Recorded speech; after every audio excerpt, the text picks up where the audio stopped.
प्यारे बच्चों नमस्कार। आप सभी का स्वागत है आपके अपने YouTube channel RWS civil services पर। मेरा नाम है विनीत कुमार। कैसे हैं आप सब लोग बताइए। आज तो लोकसभा चुनावों का परिणाम आया है। आप सभी पॉलिटी के विद्यार्थी हैं, भारतीय राज्य व्यवस्था के विद्यार्थी हैं, तो उम्मीद है आप परिचित होंगे कि क्या परिणाम आया है। तो बच्चों बताइए कौन बनने वाला है भारत का नया प्रधानमंत्री। आपको क्या लगता है? आकृति झा, अर्चना जी, गुड इवनिंग सभी बच्चों को। सभी का स्वागत है। रूबी पांडे, पूजा गुप्ता, शिफा नाज, धर्मेंद्र कुमार जी, प्रणाम। आप सभी का स्वागत है। बताइए कौन बनने वाला है प्रधानमंत्री। क्या कहती है आपकी पॉलिटिकल विजडम, आपका राजनीतिक ज्ञान, भारत की राजनीतिक व्यवस्था की आपकी समझ जो है वो क्या कहती है। राधे राधे। दिव्यांशी सागर, शिखा वर्मा, रश्मि पाठक, दिव्यांशी। ठीक है बच्चों, आप इस प्रश्न का उत्तर दीजिए कमेंट में, तब तक मैं क्लास स्टार्ट करता हूँ। बच्चों जैसा आप सभी जानते हो कि हम पॉलिटी पढ़ रहे हैं इस क्लास के माध्यम से, लक्ष्मीकांत बुक पर आधारित पॉलिटी यानी भारत की राज व्यवस्था। ठीक है बच्चों, और आज हमारी जो क्लास है क्लास नंबर 17 है, यानी 17वीं क्लास है।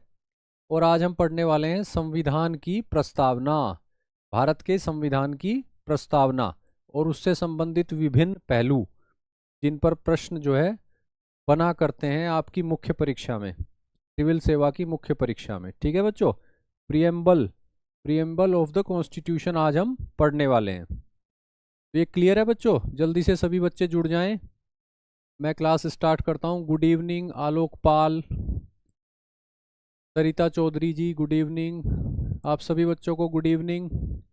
ठीक है बच्चों, स्टार्ट करते हैं। प्रस्तावना के तत्व,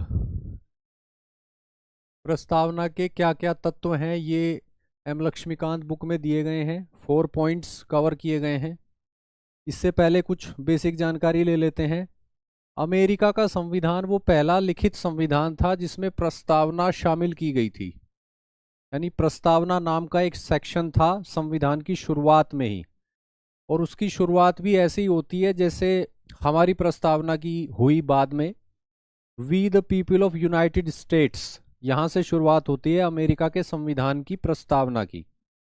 और उसी तरह भारत के संविधान की प्रस्तावना की शुरुआत होती है we the people of India. ठीक है बच्चों, तो आपसे प्राथमिक परीक्षा में पूछा जा सकता है कि पहला विश्व का कौन सा संविधान था जिसमें प्रस्तावना को शामिल किया गया था, तो वो यूनाइटेड स्टेट्स ऑफ अमेरिका का कॉन्स्टिट्यूशन था। ठीक है बच्चों, आगे बढ़ते हैं। प्रस्तावना के तत्व, यानी हमारी प्रस्तावना जो है, हमारे संविधान की जो प्रस्तावना है, प्रियम्बल है, वो 4 चीजों की जानकारी देती है। उसमें फर्स्ट है कि संविधान के प्राधिकार का स्रोत क्या है। कॉन्स्टिट्यूशन ऑफ इंडिया की जो प्राधिकार है यानी कि अथॉरिटी, उसका स्रोत क्या है। भारत के संविधान की अथॉरिटी का स्रोत क्या है।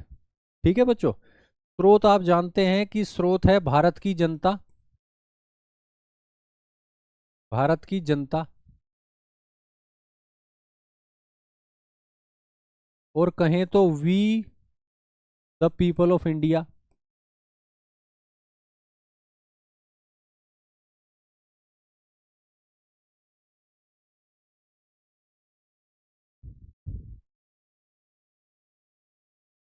भारत के संविधान के प्राधिकार की स्रोत यानी कि संविधान की अथॉरिटी का सोर्स जो है वो भारत की जनता है।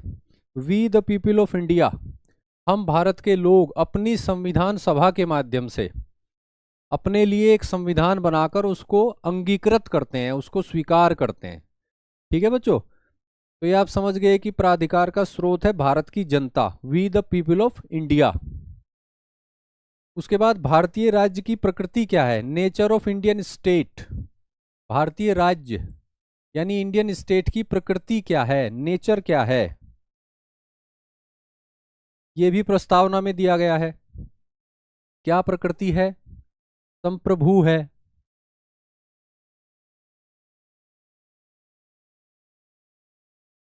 समाजवादी है। इंडियन स्टेट जो है वो संप्रभु है,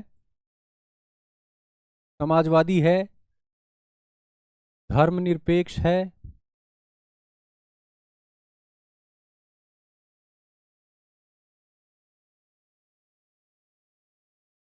लोकतंत्र है। ठीक है बच्चों, और गणतंत्र है।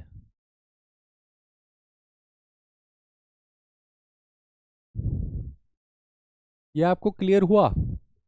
भारत की संविधान की प्रस्तावना में लिखा हुआ है कि वो भारत को एक संप्रभु, समाजवादी, धर्मनिरपेक्ष, लोकतांत्रिक गणतंत्र के रूप में स्थापित करती है, यानी कि sovereign, socialist, secular, democratic Republic के रूप में। तो ये जो 5 फैक्टर हैं यहाँ पे, ये भारतीय राज्य की प्रकृति को बताते हैं, नेचर ऑफ इंडियन स्टेट। ठीक है बच्चों, आगे बढ़ते हैं। संविधान का उद्देश्य क्या है? संविधान का उद्देश्य क्या है ये भी प्रस्तावना से पता चल जाता है। संविधान का उद्देश्य है स्वतंत्रता,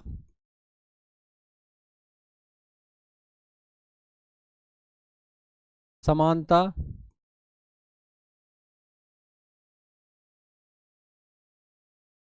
बंधुता,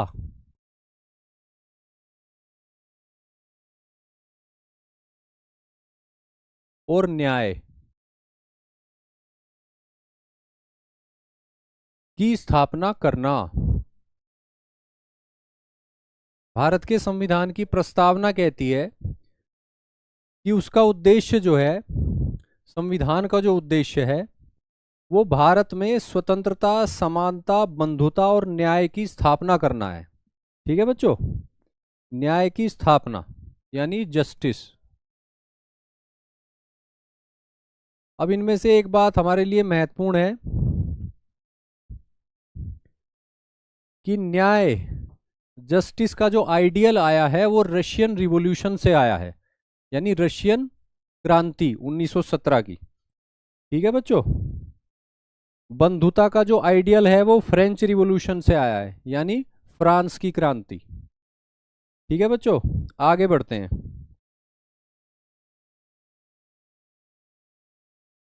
संविधान को अंगीकृत होने की तिथि भी बताई गई है संविधान की प्रस्तावना में। संविधान को अंगीकृत करने की तिथि,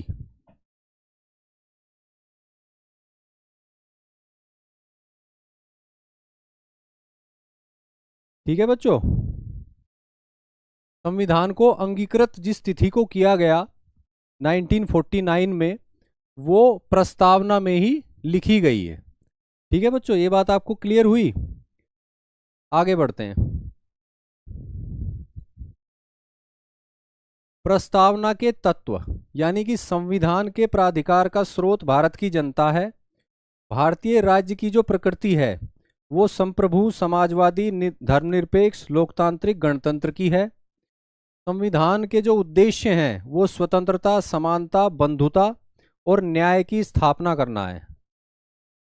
ठीक है बच्चों, और संविधान को जिस तिथि को अंगीकृत किया गया वो तिथि जो है प्रस्तावना में ही लिख दी गई है। ठीक है बच्चों, 26 नवंबर 1949। Roshni Saroj, very good, very good बच्चे।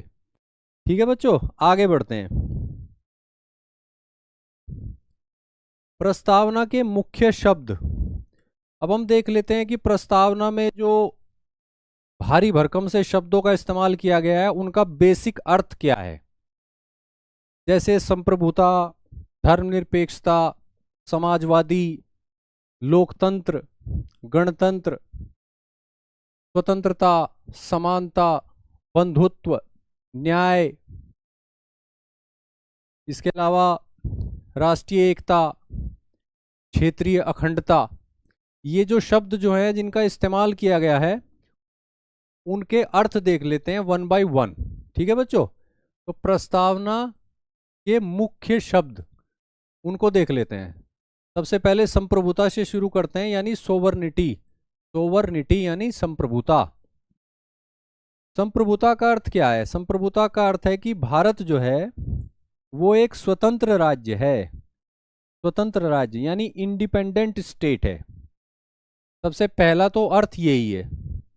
भारत किसी पे डिपेंड नहीं है, किसी की डिपेंडेंसी नहीं है। भारत भारत डोमिनियन स्टेटस भी नहीं रखता। भारत एक इंडिपेंडेंट स्टेट है, यानी इंडिपेंडेंट स्टेट।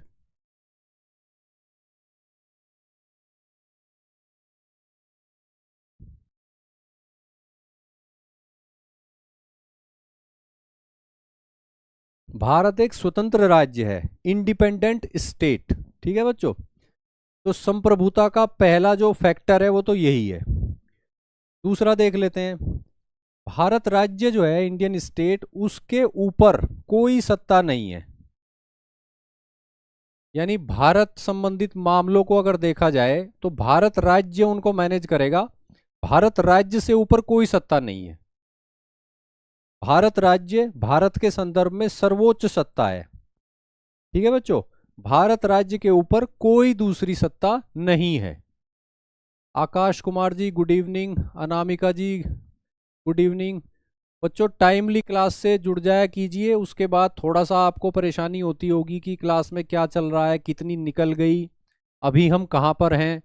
इसलिए टाइमली जो है 8 बजे आप लोग क्लास से जुड़ जाया कीजिए। ठीक है बच्चों, उसके बाद क्लास में आपका पूरा मन लगेगा, अच्छे से आपको समझ में आएगी।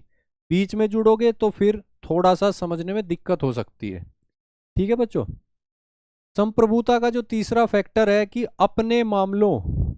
अपने मामलों के निस्तारण के लिए भारत जो है, भारतीय राज्य, वो स्वतंत्र है। और अपने मामलों में आंतरिक मामले और बाहरी मामले दोनों ही तरह के मामले शामिल हैं।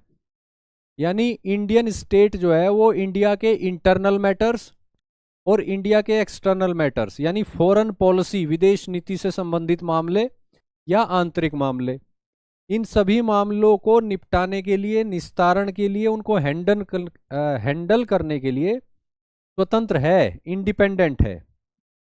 ये संप्रभुता का तीसरा फैक्टर हो गया।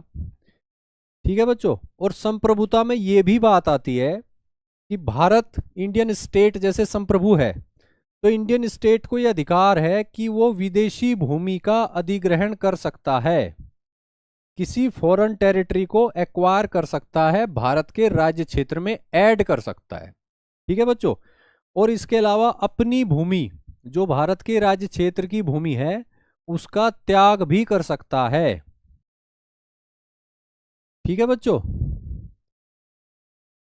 संप्रभु राज्य होने का ये अर्थ है, उसका एक फैक्टर है कि जो राज्य संप्रभु होगा वो विदेशी भूमि का अधिग्रहण भी कर सकता है, विदेशी भूमि को जोड़ सकता है अपने राज्य क्षेत्र में, और अपने राज्य क्षेत्र में से भूमि के किसी हिस्से का त्याग भी कर सकता है, यानी किसी दूसरे देश को दे सकता है।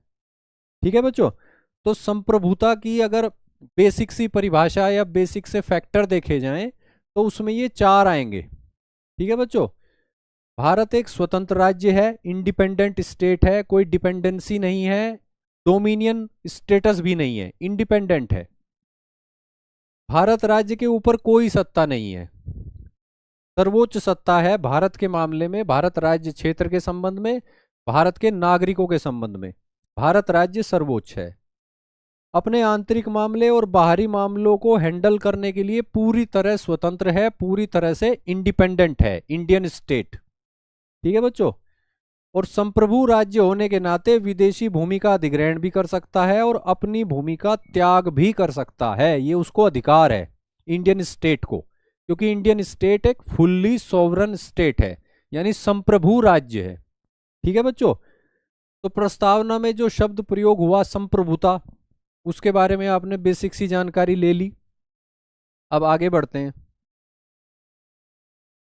दूसरा शब्द जो इस्तेमाल हुआ है प्रस्तावना में, समाजवादी यानी सोशलिस्ट, सोशलिस्ट उसका अर्थ देख लेते हैं, उसके संबंध में बेसिक जानकारी ले लेते हैं।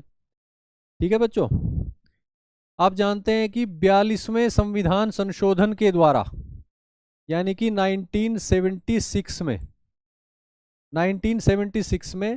42वें संविधान संशोधन के द्वारा प्रस्तावना में दो शब्द जोड़े गए थे, उनमें एक शब्द था समाजवादी यानी सोशलिस्ट, इसको जोड़ दिया गया था। ठीक है बच्चों, तो ये जो समाजवादी शब्द है ये प्रस्तावना में 26 जनवरी 1950 से नहीं है, ये 42वें संविधान संशोधन द्वारा 1976 में जोड़ा गया था। क्लियर है बच्चों?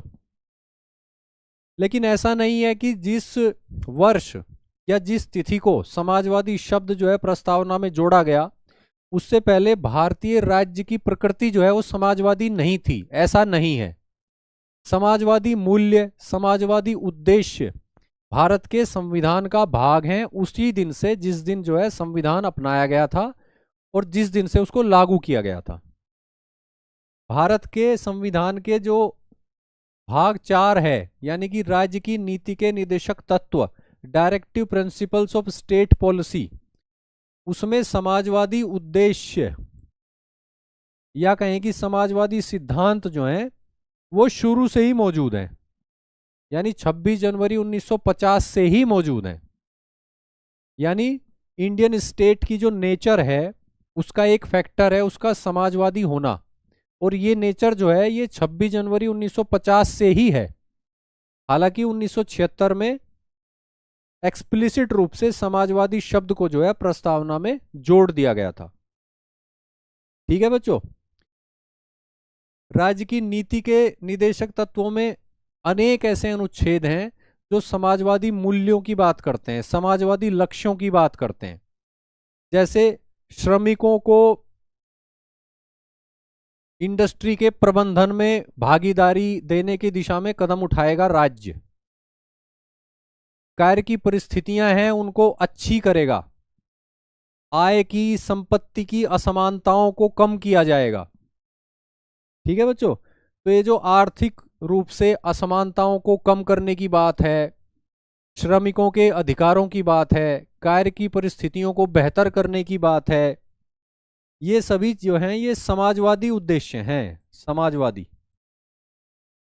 और जब आप ये चैप्टर पढ़ेंगे हम और आप मिलके राज्य की नीति के निदेशक तत्व, तो उसमें हम देखेंगे कि जितने भी directive principles of state policy से संबंधित अनुच्छेद हैं उनको समझने के स्तर पर 3 भागों में बांटा जाता है। उनमें से कुछ को समाजवादी मूल्य या समाजवादी सिद्धांतों के रूप में चुना जाता है, कुछ को गांधीवादी सिद्धांत के रूप में चुना जाता है और कुछ को उदारवादी प्रबुद्ध सिद्धांतों के रूप में चुना जाता है। यानी 3 ब्रॉड श्रेणियां बना ली जाती हैं। उनमें से एक श्रेणी है वो समाजवादी सिद्धांतों और समाजवादी मूल्यों की है। ठीक है बच्चों, तो अब आगे बढ़ते हैं। अब देख लेते हैं कि समाजवादी राज्य बनना ये उद्देश्य है भारत का। समाजवादी होना एक भारत के इंडियन स्टेट की नेचर है, लेकिन किस तरह की समाजवादी व्यवस्था की बात है भारत में, क्योंकि समाजवादी व्यवस्था तो तरह तरह की है।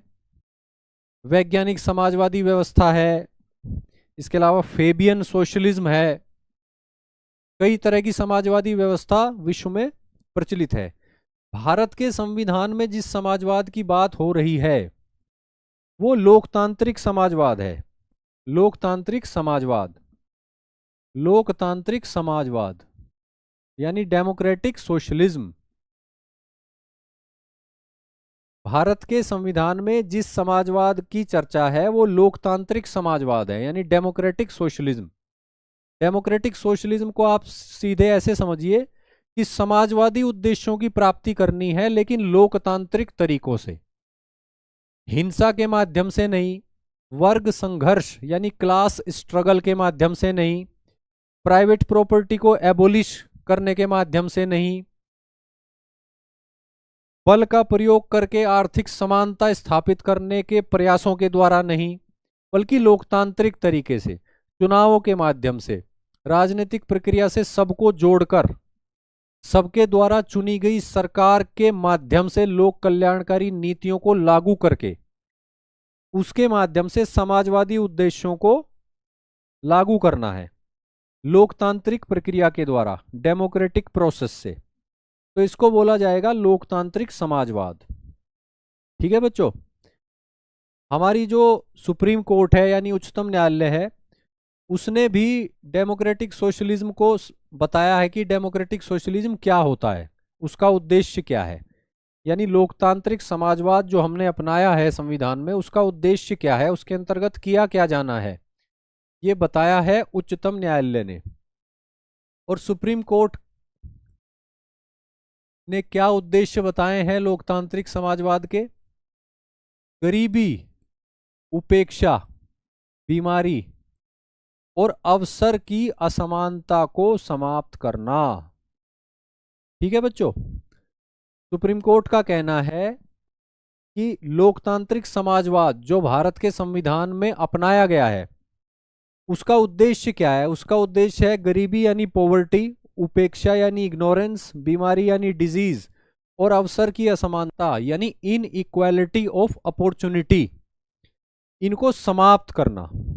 ठीक है बच्चों, तो ये हो गए उद्देश्य डेमोक्रेटिक सोशलिज्म के उद्देश्य, जैसा कि भारत ने अपनाया है संविधान के माध्यम से। उच्चतम न्यायालय के अनुसार इसका उद्देश्य है गरीबी, उपेक्षा, बीमारी, अवसर की असमानता को समाप्त करना। ठीक है बच्चों, लोकतांत्रिक और साम्यवादी समाजवाद में क्या डिफरेंस है? देखिए, समाजवाद के अगर एक सामान्य उद्देश्य की बात करें तो वो आर्थिक स्वतंत्रता और आर्थिक समानता को प्राथमिकता देते हैं। लेकिन अब बात यह है कि आर्थिक समानता अगर स्थापित की जानी है समाज में, तो उसका तरीका क्या हो? साम्यवादी कहते हैं, यानी कार्ल मार्क्स जो थे वो कहते थे कि वर्ग संघर्ष होगा, सर्वहारा वर्ग और बुजुर्गा वर्ग के बीच संघर्ष होगा, रक्त रंजित क्रांति होगी, हिंसा होगी, और उसके माध्यम से एक वर्ग दूसरे वर्ग का सफाया कर देगा, यानी शोषित वर्ग शोषक वर्ग को समाप्त कर देगा। ठीक है बच्चों, तो ये जो तरीका है ये अलोकतांत्रिक तरीका है, ये हिंसक तरीका है, इसमें हिंसा होती है, वर्ग संघर्ष होता है, समाज में दो वर्गों में बांटा इन्होंने और उनके बीच में कहा कि इनके बीच में संघर्ष होगा। जबकि लोकतांत्रिक समाजवाद ये कहता है कि आय की, संपत्ति की, स्टेटस की जो असमानता है उसको कम करेंगे, लेकिन लोकतांत्रिक तरीके से, चुनावों के माध्यम से, चुनावों में भाग लेके, और वर्ग संघर्ष नहीं होगा, हिंसा नहीं होगी, शांतिपूर्वक चुनावी प्रक्रिया या लोकतांत्रिक प्रक्रिया में देश की जनता भाग लेगी, अपनी सरकार बनाएगी, और विचार विमर्श के बाद, कंसेंसस, आम सहमति के बाद जो है वो लोक कल्याणकारी नीतियां अपनाई जाएंगी, जिसके माध्यम से आय की, संपत्ति की और अन्य मीन्स ऑफ प्रोडक्शन पर ओनरशिप की जो असमानता है उसको धीरे धीरे कम किया जाएगा क्रमिक रूप से। ठीक है बच्चों, तो लोकतांत्रिक समाजवाद और साम्यवादी समाजवाद में यही फर्क है कि तरीका क्या अपनाया जाएगा। एक तरफ हिंसा की और वर्ग संघर्ष की बात है, दूसरी तरफ लोकतांत्रिक तरीकों की, चुनावी प्रक्रिया की, शांतिपूर्ण तरीकों की, आपस में बातचीत करके अपने द्वारा चुनी हुई सरकार के माध्यम से आवश्यक परिवर्तन करने की बात है। ठीक है बच्चों, बाकी मैं काफ़ी डिटेल में आपको समाजवादी शब्द जो है समझा चुका हूँ। आपने अगर शुरू से क्लास अटेंड करी हो मेरी, तो मैंने जो जो शब्द प्रस्तावना में अभी मैं शॉर्ट में समझा रहा हूँ, जैसे इससे पहले हमने बात की संप्रभुता की, अभी हम बात कर रहे हैं समाजवादी की, उसके बाद हम धर्मनिरपेक्षता की बात करेंगे, उसके बाद गणतंत्र की और लोकतंत्र की बात करेंगे। तो ये सभी सिद्धांत जो हैं मैंने काफ़ी डिटेल में आपको समझाए हैं शुरू की 10 कक्षाओं में। ठीक है बच्चों, तो जिन बच्चों ने मेरी शुरू की कक्षाएं अटेंड ना करी हों, इसी क्लास की प्लेलिस्ट में आपको मिल जाएंगी। तो ये जो कॉन्सेप्ट हैं ये काफ़ी डिटेल में और बहुत ही आसान भाषा में सिस्टेमेटिक तरीके से आपको समझाए गए हैं। तो वे क्लासेज आप अटेंड करें, क्योंकि इन कॉन्सेप्ट को समझना बेहद जरूरी है। आप देख रहे हैं ना कि प्रस्तावना में ही ये शब्द इस्तेमाल हो रहे हैं, आगे भी इनके आधार पर ही कॉन्सेप्ट दिए गए हैं, पॉलिटिकल इंस्टीट्यूशन अडॉप्ट किए गए हैं कॉन्स्टिट्यूशन में। तो इसलिए उन क्लासेस को आप जरूर अटेंड कीजिए, इसी प्लेलिस्ट में स्टार्ट की क्लासेस। ठीक है बच्चों, आगे बढ़ते हैं।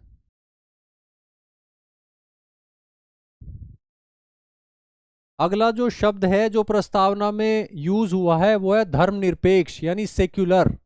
सेक्युलर, ठीक है बच्चों। सेक्युलर शब्द के बारे में बेसिक जानकारी ले लेते हैं। 42वें संशोधन के द्वारा सेक्युलर शब्द को भारत के संविधान की प्रस्तावना में जोड़ा गया था। ठीक है बच्चों, ये बात क्लियर है। लेकिन यहां पर भी वही बात है, इसका मतलब ये नहीं है कि भारत का संविधान और भारत की राज व्यवस्था 42वें संशोधन के बाद से ही सेक्युलर हुई है, ऐसा नहीं है। 1976 के बाद से ही हम सेक्युलर हैं, धर्मनिरपेक्ष हुए हैं, ऐसा नहीं है। जिस तिथि से भारत का संविधान लागू हुआ था यानी 26 जनवरी 1950, उसी दिन से इंडियन स्टेट की जो नेचर है वो धर्मनिरपेक्ष है। ठीक है बच्चों। और सुप्रीम कोर्ट भी कह चुकी है 1974 में, 1974 में 1974 में अपने एक फैसले में कह चुकी है कि संविधान सभा जो थी भारत की, कॉन्स्टिट्यूएंट असेंबली, कॉन्स्टिट्यूएंट असेंबली, वो धर्मनिरपेक्ष राज्य स्थापित करना चाहती थी। भारत में धर्मनिरपेक्ष राज्य जो है स्थापित करना चाहती थी। और इसीलिए जो है धर्म की स्वतंत्रता से संबंधित प्रावधान जो हैं यानी आर्टिकल 25 से 28 वो फंडामेंटल राइट बनाए गए हैं। यानी विभिन्न धर्मों को मानने वाले लोग यहाँ पे रहते हैं, सभी धर्मावलंबी जो है अपने धर्म का को मान सकें, उसके अनुसार पूजा पाठ कर सकें और उसका प्रचार प्रसार कर सकें, धार्मिक मामलों को प्रबंधित कर सकें, शिक्षण संस्थाओं की स्थापना कर सकें, अपनी संस्कृति की रक्षा कर सकें, उसका संरक्षण कर सकें। तो इससे संबंधित प्रावधान इसीलिए भारत के संविधान के भाग 3 यानी कि फंडामेंटल राइट्स में शामिल किए गए हैं, ऐसा कहना है सुप्रीम कोर्ट का।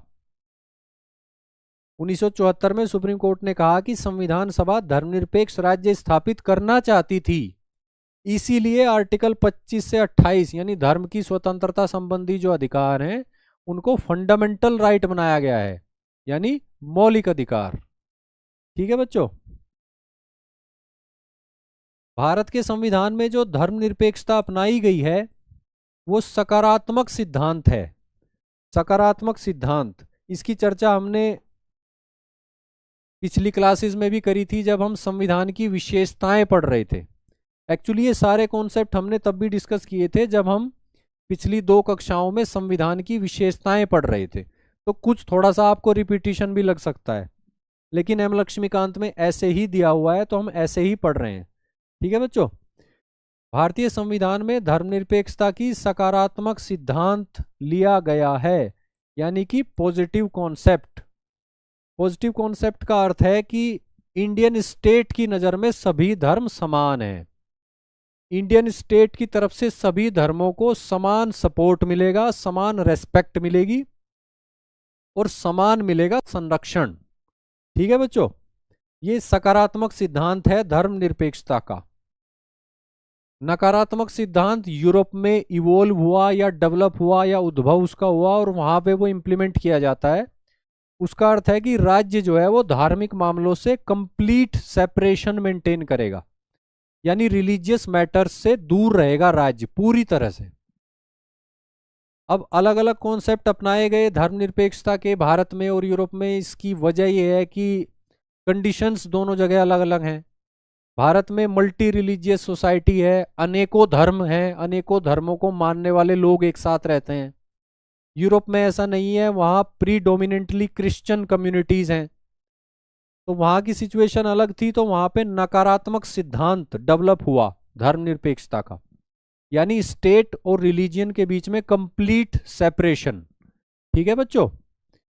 भारत में दूसरी बात है, यहाँ पे सकारात्मक सिद्धांत है, यानी कि राज्य सभी धर्मों को समान समझेगा, समान उनको सपोर्ट देगा, समान रेस्पेक्ट देगा और समान ही उनको संरक्षण देगा। ठीक है बच्चों। अब मैं आपके कमेंट देख रहा हूं, किसी बच्चे का कोई प्रश्न हो तो आप पूछ सकते हैं। सर मैं लक्ष्मीकांत बुक में मार्क में नहीं मिल रहा है, मैं समझ नहीं पा रहा हूँ। प्रीतम जी आप क्या कह रहे हैं? एम लक्ष्मीकांत बुक का चैप्टर हम पढ़ रहे हैं, बिल्कुल हूबहू समझ लीजिए, भारत के संविधान की प्रस्तावना। उसमें जाइए, आपको सब कुछ मिलेगा। ठीक है बच्चों, आगे बढ़ते हैं। अब लोकतांत्रिक शब्द का प्रयोग हुआ है। इंडियन स्टेट की जो नेचर है वो लोकतांत्रिक भी है, यानी डेमोक्रेटिक।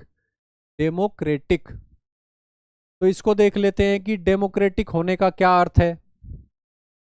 इसका अर्थ है कि लोक संप्रभुता पर आधारित है। इंडियन स्टेट जो है वो लोक संप्रभुता पर आधारित है, यानी पॉपुलर सोवर्निटी। पॉपुलर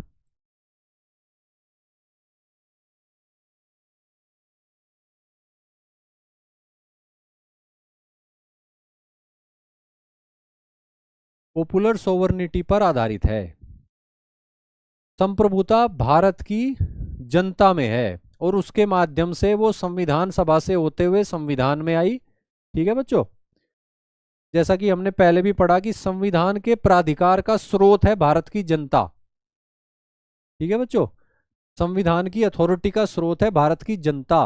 और वही बात यहां पर कही जा रही है कि लोक संप्रभुता पर आधारित है भारत का राज्य, इंडियन स्टेट, इसीलिए वो डेमोक्रेटिक है, पॉपुलर सोवर्निटी पर आधारित होने के कारण। ठीक है बच्चों, और यही बात दूसरे शब्दों में यहां कही जा रही है कि सर्वोच्च शक्ति जनता में निहित है। पॉपुलर सोवर्निटी का अर्थ क्या है? पॉपुलर सोवर्निटी का अर्थ है कि सर्वोच्च शक्ति जो है, सुप्रीम पावर, वो जनता के हाथों में है। जनता ही वोट डाल के अपने जनप्रतिनिधियों के माध्यम से अपना शासन चलाती है, अपने लिए निर्णय लेती है। ठीक है बच्चों, तो हम लोकतांत्रिक हैं, इंडियन स्टेट डेमोक्रेटिक है, क्योंकि यहाँ पे पॉपुलर सोवर्निटी यानी लोक संप्रभुता का कॉन्सेप्ट है, जिसका अर्थ है कि सर्वोच्च शक्ति जो है वो जनता के हाथों में है। ठीक है बच्चों, आगे बढ़ते हैं। भारत में किस तरह का लोकतंत्र प्रचलित है ये देख लेते हैं। भारत में इनडायरेक्ट डेमोक्रेसी प्रचलित है। इनडायरेक्ट डेमोक्रेसी, विश्व में कई ऐसे छोटे देश हैं जैसे स्विट्जरलैंड, जहां पे डायरेक्ट डेमोक्रेसी एग्जीक्यूट की जाती है। जनसंख्या कम है, ज़्यादा पढ़ी लिखी है, उनके पास ज़्यादा संसाधन है, ज़्यादा अवेयरनेस है भारत की तुलना में, तो वहाँ पे डिसीजन मेकिंग में जनता डायरेक्टली पार्टिसिपेट कर जाती है, तो उसको डायरेक्ट डेमोक्रेसी बोलते हैं। लेकिन ज़्यादातर देश विश्व में ऐसे हैं जहाँ जनसंख्या काफ़ी है, तो वहाँ पे डायरेक्ट डेमोक्रेसी यानी प्रत्यक्ष लोकतंत्र संभव नहीं है, तो इसलिए वहाँ पे प्रतिनिधि लोकतंत्र अपनाया जाता है। प्रतिनिधि लोकतंत्र जो है वो अप्रत्यक्ष लोकतंत्र का एक रूप है। ठीक है बच्चों, यानी सबसे पहले तो हम इनडायरेक्ट डेमोक्रेसी हैं, अप्रत्यक्ष लोकतंत्र। उसके बाद अप्रत्यक्ष लोकतंत्र का एक रूप होता है प्रतिनिधि लोकतंत्र यानी रिप्रेजेंटेटिव डेमोक्रेसी, वो हम हैं। यानी कि भारत की जनता अपने प्रतिनिधि चुनती है, जन प्रतिनिधि चुनती है और उनके माध्यम से शासन चलाती है। ठीक है बच्चों, तो हम इनडायरेक्ट डेमोक्रेसी हैं, हम रिप्रेजेंटेटिव डेमोक्रेसी हैं। और रिप्रेजेंटेटिव डेमोक्रेसी भी फिर दो तरह की होती है, प्रेसिडेंशियल फॉर्म और पार्लियामेंटेरी फॉर्म, यानी संसदीय व्यवस्था और अध्यक्षीय व्यवस्था। अध्यक्षीय व्यवस्था जैसे कि यूनाइटेड स्टेट्स ऑफ अमेरिका में है, और संसदीय व्यवस्था जैसे कि यूनाइटेड किंगडम में है और भारत में है। ठीक है बच्चों, यानी कि हम अप्रत्यक्ष लोकतंत्र हैं, प्रतिनिधि लोकतंत्र हैं, और इसके साथ साथ हम संसदीय लोकतंत्र भी हैं। ठीक है बच्चों, ये तीनों कॉन्सेप्ट जो हैं ये आपको बिल्कुल क्लियर होने चाहिए। ठीक है बच्चों, आगे बढ़ते हैं। इसके अलावा राजनीतिक ही नहीं, सिर्फ राजनीतिक ही नहीं, सामाजिक और आर्थिक लोकतंत्र भी हैं हम। यानी इंडियन स्टेट जो है वो इंडियन कॉन्स्टिट्यूशन के माध्यम से वो राजनीतिक लोकतंत्र ही नहीं, सामाजिक और आर्थिक लोकतंत्र की स्थापना भी करता है। ठीक है बच्चों, और डॉक्टर अंबेडकर का कहना था कि अगर सामाजिक लोकतंत्र की स्थापना नहीं होगी तो फिर राजनीतिक लोकतंत्र का भी कोई अर्थ नहीं है। ठीक है बच्चों, डॉक्टर अंबेडकर का कहना था, उनका मानना था कि राजनीतिक लोकतंत्र यानी सबको राइट टू वोट दे देना और कोई भी पॉलिटिकल ऑफिस जो है वो सारे ओपन कर देना कि कोई भी व्यक्ति चुनाव लड़ सकता है और जीत के उस पद को संभाल सकता है, तो ये हो गया पॉलिटिकल डेमोक्रेसी। पॉलिटिकल डेमोक्रेसी का कोई अर्थ नहीं है अगर सोशल डेमोक्रेसी नहीं है, ऐसा डॉक्टर अंबेडकर मानते थे। और सोशल डेमोक्रेसी का अर्थ है कि स्वतंत्रता, समानता और बंधुत्व पर आधारित समाज, यानी एक ऐसी जीवन शैली जीने वाला समाज जिस जीवन शैली का हिस्सा है स्वतंत्रता, समानता और बंधुत्व, यानी इक्वालिटी, फ्रीडम एंड फ्रेटर्निटी। ठीक है बच्चों, तो आपने यहाँ पे देखा कि सिर्फ राजनीतिक लोकतंत्र की स्थापना का उद्देश्य नहीं था संविधान का, बल्कि सामाजिक और आर्थिक लोकतंत्र की स्थापना का उद्देश्य भी था, भी है। और इन तीनों दिशाओं में इंडिया की पॉलिटी जो है वो आगे बढ़ती रहती है संविधान के नेतृत्व में। ठीक है बच्चों, इसके अलावा ये बात कही गई कि स्वतंत्रता, समानता और भ्रातृत्व जो हैं ये अलग अलग नहीं है, ये तीनों एक ही यूनिट हैं। ठीक है बच्चों, ऐसा नहीं हो सकता कि स्वतंत्रता को लागू कर दिया जाए और उसके प्रोसेस में समानता को कॉम्प्रोमाइज कर दिया जाए, या फिर समानता को लागू करने के चक्कर में स्वतंत्रता को कॉम्प्रोमाइज कर दिया जाए। ठीक है बच्चों, और अगर स्वतंत्रता और समानता दोनों नहीं होंगी समाज में, तो ये समझिए कि भ्रातृत्व भी नहीं होगा। भाईचारा तभी विकसित होता है जब स्वतंत्रता भी मौजूद हो और समानता भी मौजूद हो। ठीक है बच्चों, आगे बढ़ते हैं। इसके अलावा सुप्रीम कोर्ट का भी ये कथन है, ये देख लेते हैं। भारत के उच्चतम न्यायालय सुप्रीम कोर्ट के अनुसार समतापूर्ण सामाजिक व्यवस्था, समतापूर्ण सामाजिक व्यवस्था की स्थापना का उद्देश्य रखता है भारत का संविधान। यानी भारत के संविधान का जो उद्देश्य है वो समतापूर्ण सामाजिक व्यवस्था की स्थापना करना है, यानी egalitarian social order, egalitarian social order की स्थापना का उद्देश्य है भारत के संविधान का, यानी समतापूर्ण, समानता पर आधारित सामाजिक व्यवस्था। ठीक है बच्चों, तो जिस लोकतांत्रिक व्यवस्था की स्थापना की बात की जा रही है प्रस्तावना में, या इंडियन स्टेट की प्रकृति में जिस लोकतांत्रिक भावना को रखा गया है केंद्र में, उसके उसके ये महत्वपूर्ण घटक हैं जो अब आप सभी के सामने हैं। ठीक है बच्चों, ये क्लियर है आपको?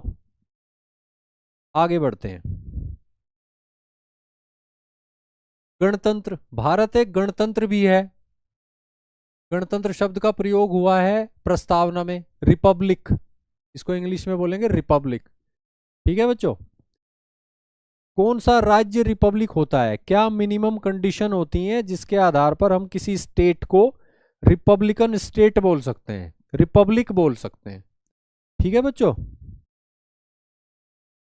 पहली कंडीशन तो ये है कि उस राज्य का राज्याध्यक्ष यानी head of state, head of state यानी राज्याध्यक्ष जो है, जैसे कि राष्ट्रपति है हमारे केस में, उसका निर्वाचन होना चाहिए, यानी कि वो वंशानुगत ना हो, वो निर्वाचित होता हो जनता के द्वारा, भले ही अप्रत्यक्ष रूप से निर्वाचित होता हो जैसे कि भारत में है, इनडायरेक्टली इलेक्ट होता हो लेकिन इलेक्ट होता हो।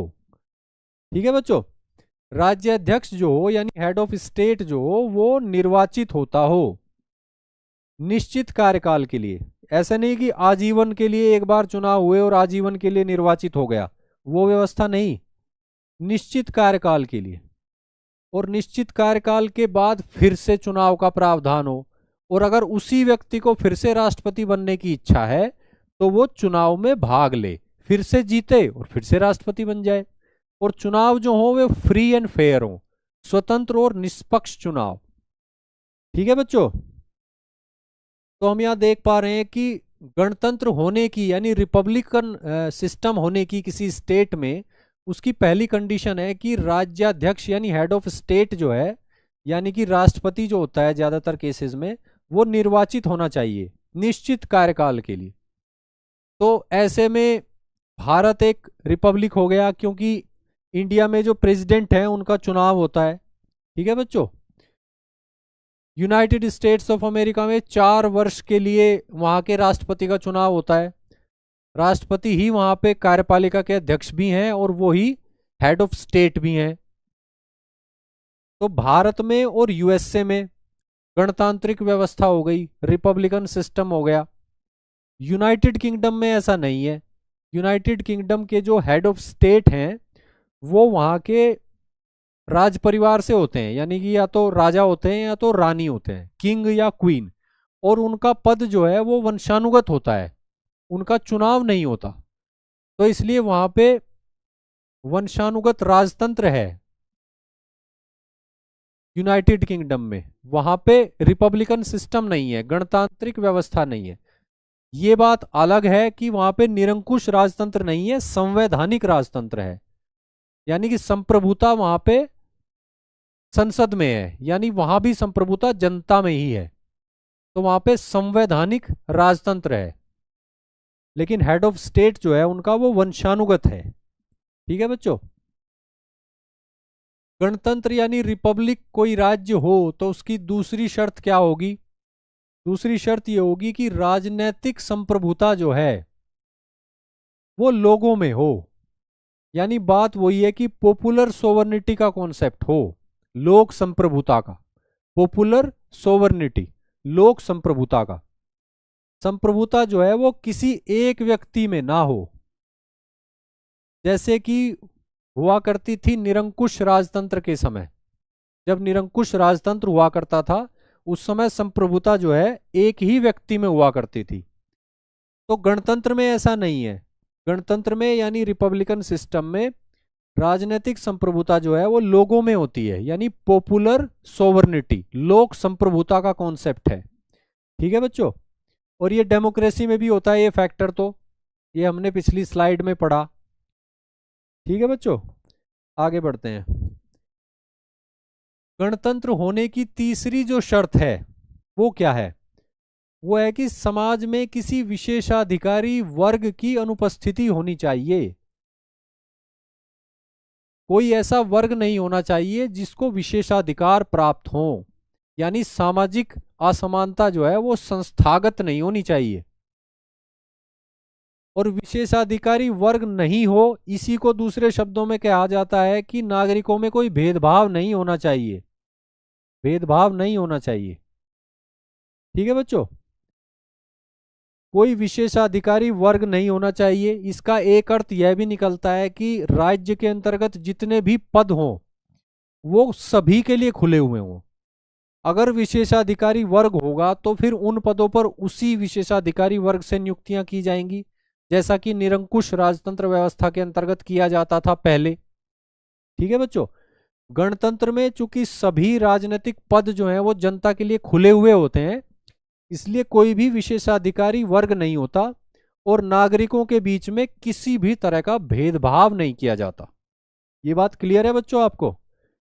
तो कोई राज्य गणतंत्रात्मक है, रिपब्लिकन है या नहीं है, उसके 3 पैरामीटर हैं।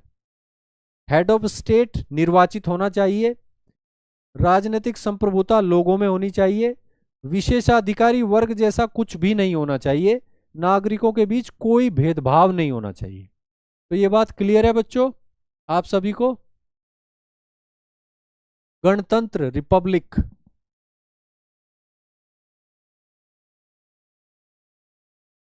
आगे बढ़ते हैं। अब न्याय शब्द के बारे में जान लेते हैं। न्याय शब्द, न्याय शब्द का प्रयोग हुआ है भारत के संविधान की प्रस्तावना में। न्याय यानी जस्टिस। ठीक है बच्चों। न्याय के 3 रूप होते हैं या 3 डायमेंशन होते हैं, ऐसा बोल सकते हैं हम। ठीक है बच्चों। सामाजिक न्याय, सोशल जस्टिस,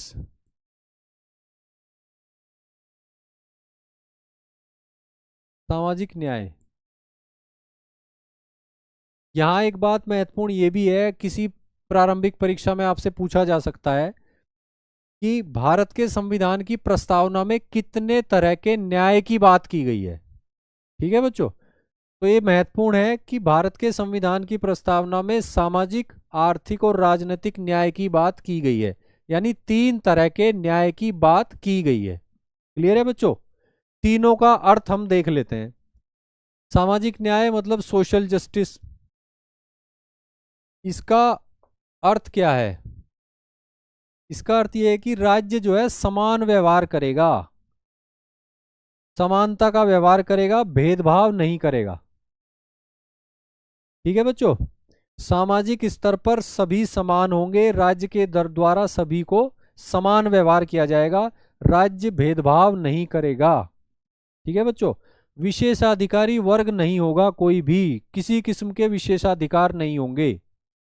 ठीक है बच्चों, तो ये तो हो गया सामाजिक न्याय का निगेटिव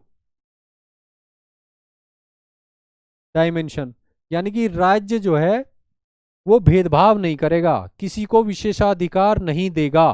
ठीक है बच्चों, यानी राज्य को कुछ करने से रोक रहा है।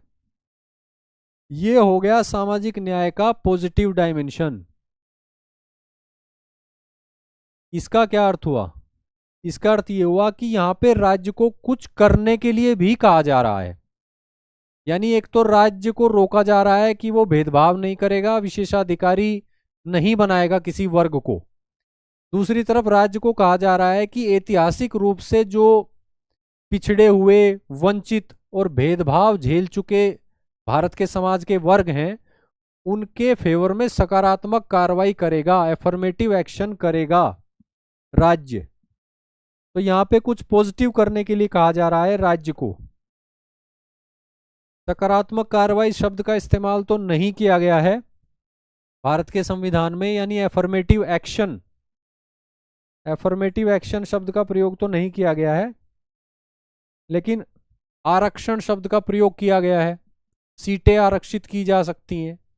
ठीक है बच्चों, आर्टिकल 16, आर्टिकल 16 में आरक्षण शब्द का प्रयोग किया गया है, आर्टिकल 16।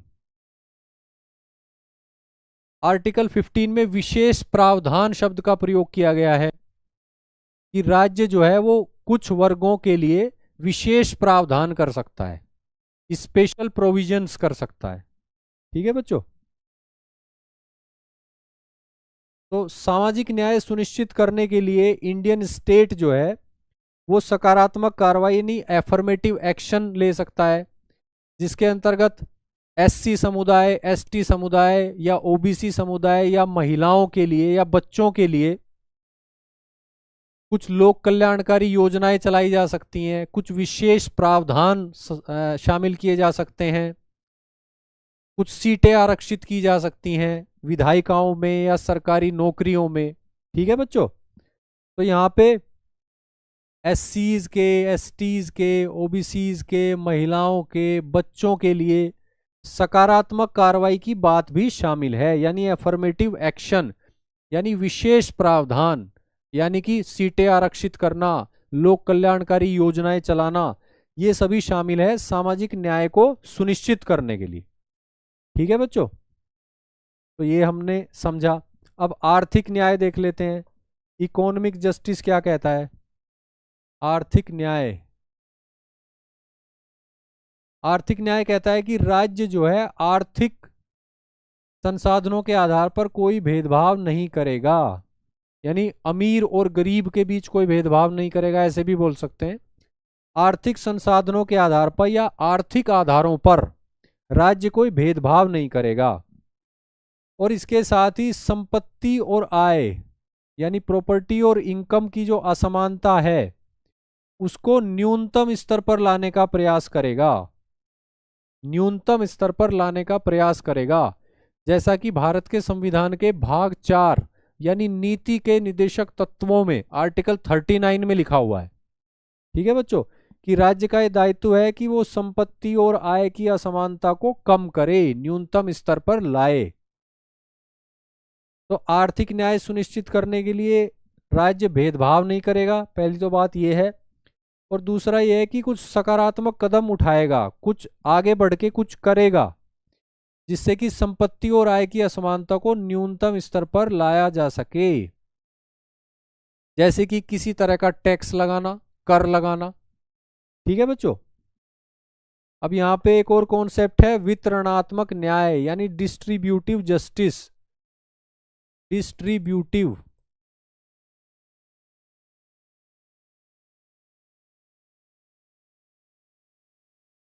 जस्टिस, वितरणात्मक न्याय यानी डिस्ट्रीब्यूटिव जस्टिस।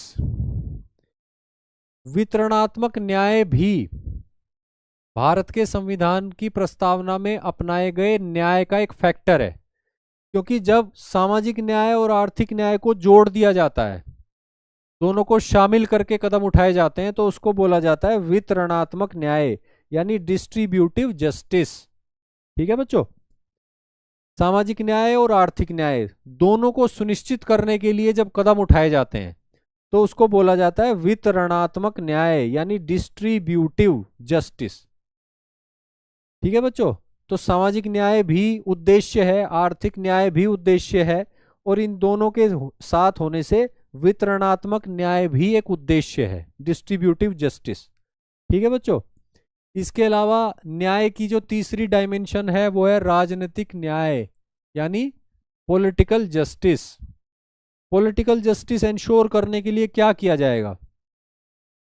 एक तो सभी नागरिकों को राजनीतिक अधिकार दे दिए जाएंगे, पॉलिटिकल राइट्स, सभी नागरिकों को राइट टू वोट। ठीक है बच्चों, राइट टू वोट आ गया। राजनीतिक दल के सदस्य बनने का अधिकार, एसोसिएशन बनाने का अधिकार। ठीक है बच्चों, सभाएं करने का अधिकार। इसके अलावा सभी राजनीतिक पद जो हैं वे खुले हुए हैं, यानी ओपन हैं भारत के सभी नागरिकों के लिए। एमएलए बनने के लिए भी कोई भी चुनाव लड़ सकता है जो न्यूनतम अर्हता को पूरा करता हो। सांसद बनने के लिए भी चुनाव लड़ सकता है, कोई बंधन नहीं है, बस मिनिमम संवैधानिक रिक्वायरमेंट पूरी होनी चाहिए। ठीक है बच्चों। तो राजनीतिक न्याय का अर्थ है राजनीतिक अधिकारों की उपलब्धता, जिसमें वोट डालने का अधिकार भी है, राजनीतिक पद के लिए चुनाव लड़ने का अधिकार भी है, और इन दोनों कार्यों के माध्यम से, यानी या तो जनप्रतिनिधि के माध्यम से या तो मतदाता के माध्यम से सरकार का हिस्सा बनना, सरकार का हिस्सा बनना, सरकार तक अपनी आवाज पहुंचाना में सक्षम होना, इसको बोला जाता है राजनीतिक न्याय की अवेलेबिलिटी। अगर आप सरकार में भागीदारी सुनिश्चित कर रहे हो अपनी, एक मतदाता के रूप में या तो फिर एक जनप्रतिनिधि के रूप में, तो इसका मतलब आप राजनीतिक न्याय को का उपभोग कर रहे हो। ठीक है बच्चों। तो राजनीतिक न्याय के डायमेंशन हो गए राजनीतिक अधिकार, जैसे वोट डालने का अधिकार, चुनाव लड़ने का अधिकार। सभी राजनीतिक पद जो हैं सभी नागरिकों के लिए खुले हुए हैं, कोई विशेषाधिकारी वर्ग नहीं है। ठीक है। सरकार में समान भागीदारी और समान आवाज है, क्योंकि सबको एक ही वोट डालने का अधिकार है। ठीक है बच्चों, आगे पढ़ते हैं। स्वतंत्रता, लिबर्टी। स्वतंत्रता शब्द का प्रयोग किया गया है प्रस्तावना में, स्वतंत्रता यानी लिबर्टी।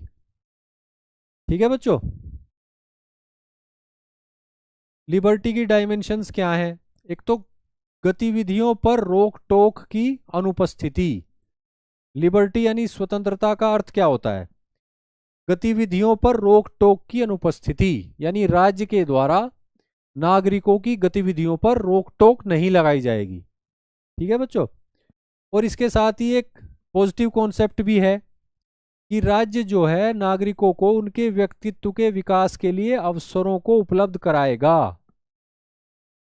राज्य की भूमिका सिर्फ ये नहीं है कि वो रोक टोक नहीं करेगा, इसके अलावा वो आगे बढ़कर ऐसी सिचुएशन भी क्रिएट करेगा राज्य, जिसमें विकास के लिए अवसरों की उपलब्धता सुनिश्चित करी जाएगी। ठीक है बच्चों। अब देख लेते हैं कि भारत के संविधान की प्रस्तावना में कितने तरीके की लिबर्टी की बात की गई है। ठीक है बच्चों। शिखा वर्मा जी, नमित चौधरी जी बताइए, भारत के संविधान की प्रस्तावना में कितने तरह की लिबर्टी की बात की गई है? बताइए बच्चों।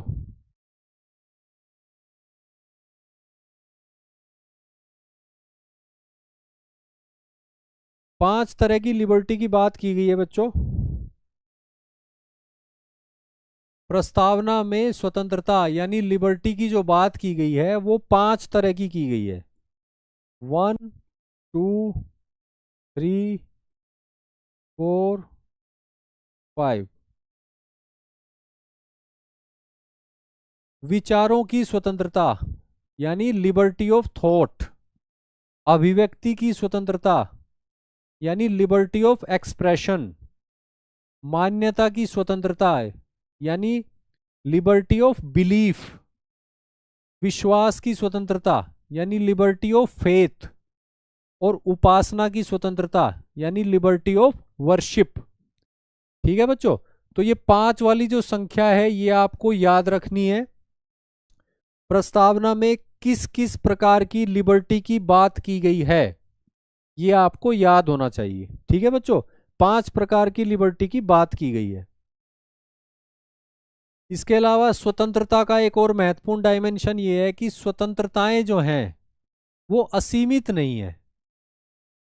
असीमित नहीं है यानी लिबर्टीज जो हैं वो असीमित नहीं है, जैसे कि अधिकार जो हैं वो असीमित नहीं है। उनके ऊपर युक्ति युक्त निर्बंधन लगाए जा सकते हैं यानी रीजनेबल रेस्ट्रिक्शंस। Reasonable restrictions.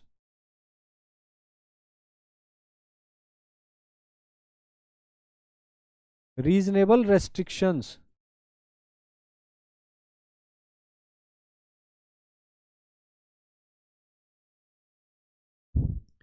ठीक है बच्चों, स्वतंत्रताएं जो हैं वो असीमित नहीं है यानी एब्सोल्यूट नहीं है। एब्सोल्यूट नहीं है बल्कि क्वालिफाइड हैं यानी उन पर युक्ति युक्त निर्बंधन, हिंदी में बोलेंगे, लगाए जा सकते हैं। रीजनेबल रेस्ट्रिक्शंस लगाई जा सकती हैं।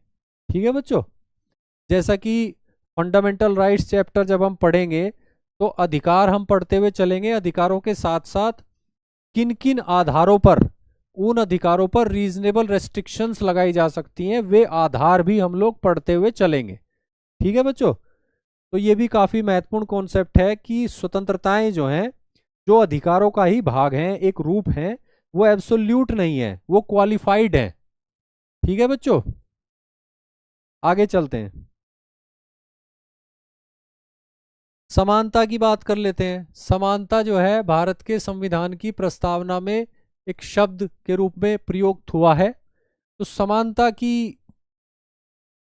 क्या विशेषताएं हैं ये देख लेते हैं। पहली बात तो यह है कि विशेषाधिकारों की अनुपस्थिति। समानता का अर्थ है विशेषाधिकारों की अनुपस्थिति यानी कि प्रिविलेजेस, एब्सेंस ऑफ प्रिविलेजेस। ठीक है बच्चों, विशेषाधिकारों की अनुपस्थिति। और दूसरा है सभी को समान अवसरों की उपलब्धता। सभी को समान अवसरों की उपलब्धता यानी इक्वालिटी ऑफ अपॉर्चुनिटी। सभी को समान अवसरों की उपलब्धता। ठीक है बच्चों, विशेषाधिकारों की अनुपस्थिति और सभी को समान अवसरों की उपलब्धता। अब आप मुझे ये बताइए कि भारत के संविधान की प्रस्तावना में कितने तरह की समानता की बात की गई है? कितने प्रकार की समानता की स्थापना का उद्देश्य रखा गया है भारत के संविधान की प्रस्तावना में? आप बताइए बच्चों।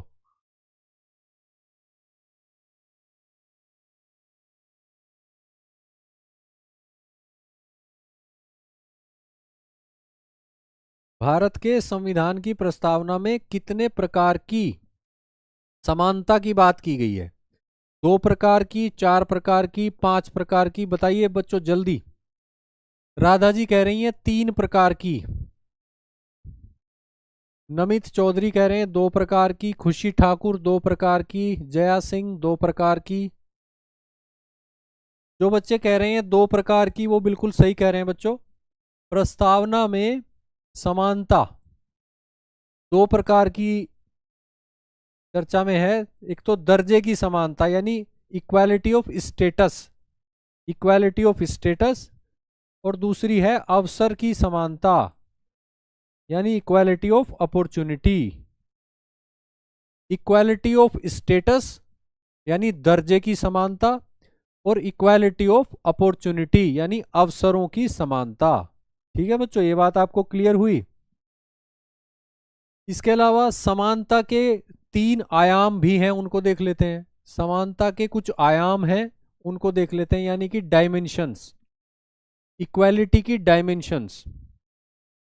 सबसे पहला है नागरिक समानता यानी सिविक इक्वालिटी। नागरिक समानता, नागरिक समानता यानी सिविक इक्वालिटी। और नागरिक समानता जो है वो भारत के संविधान के किस किस अनुच्छेद के द्वारा सुनिश्चित की गई है? ठीक है बच्चों, देख लेते हैं। आर्टिकल 14, 15, 16, 17 और 18, ये मौलिक अधिकारों के अंतर्गत समानता के अधिकार हैं, यह बात आप जानते हो। ठीक है बच्चों, तो आर्टिकल 14, 15, 16, 17 और 18 के अंतर्गत नागरिक समानता सुनिश्चित की गई है। नागरिक समानता सुनिश्चित की गई है यानी सिविक इक्वालिटी, सिविक इक्वालिटी। ठीक है बच्चों, अब देख लेते हैं राजनीतिक समानता। समानता का एक और आयाम है राजनीतिक समानता यानी पॉलिटिकल इक्वालिटी। अब आप मुझे बताइए भारत के संविधान के किस अनुच्छेद के अंतर्गत राजनीतिक समानता सुनिश्चित की गई है? अगर आप आर्टिकल 325 और 326 को जानते हैं तो आप इस प्रश्न का उत्तर दे देंगे। आर्टिकल 325 और 326 के अंतर्गत भारत के संविधान में राजनीतिक समानता स्थापित की गई है, आर्टिकल 325 और आर्टिकल 326 के अंतर्गत। 325 के अंतर्गत प्रावधान है कि मतदाता सूची बनाते समय धर्म, जाति, रेस या लिंग के आधार पर भेदभाव नहीं किया जाएगा। यानी किसी भी धर्म का व्यक्ति हो, स्त्री हो या पुरुष हो, किसी भी जाति का व्यक्ति हो, किसी भी रेस से संबंधित व्यक्ति हो, अगर वो 18 वर्ष की आयु पूरी कर चुका है तो उसको मतदाता सूची में शामिल किया जाएगा यानी राइट टू वोट मिलेगा। ठीक है बच्चों, तो यहां पर राजनीतिक समानता की स्थापना हो रही है क्योंकि किसी भी आधार पर किसी भी किस्म के भेदभाव का निषेध किया गया है। ठीक है बच्चों, तो आर्टिकल 325 की बात हो गई।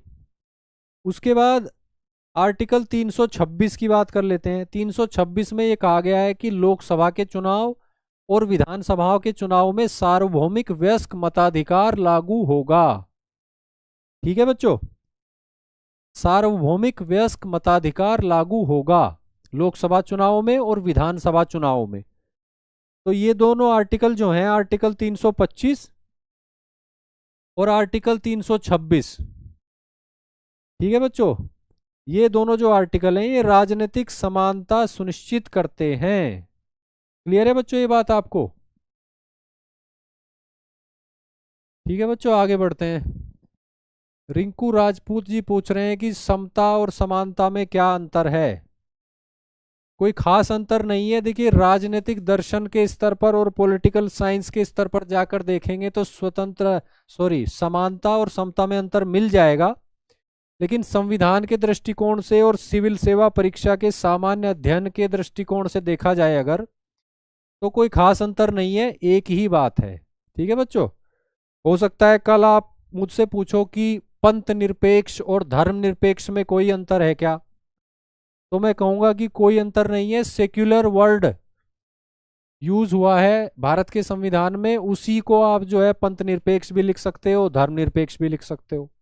ठीक है बच्चों, हो सकता है किसी दिन आप मुझसे पूछो कि गणतंत्र और गणराज्य में क्या फर्क है, तो इन सब में कोई खास फर्क नहीं है, आप दोनों शब्द यूज कर सकते हो।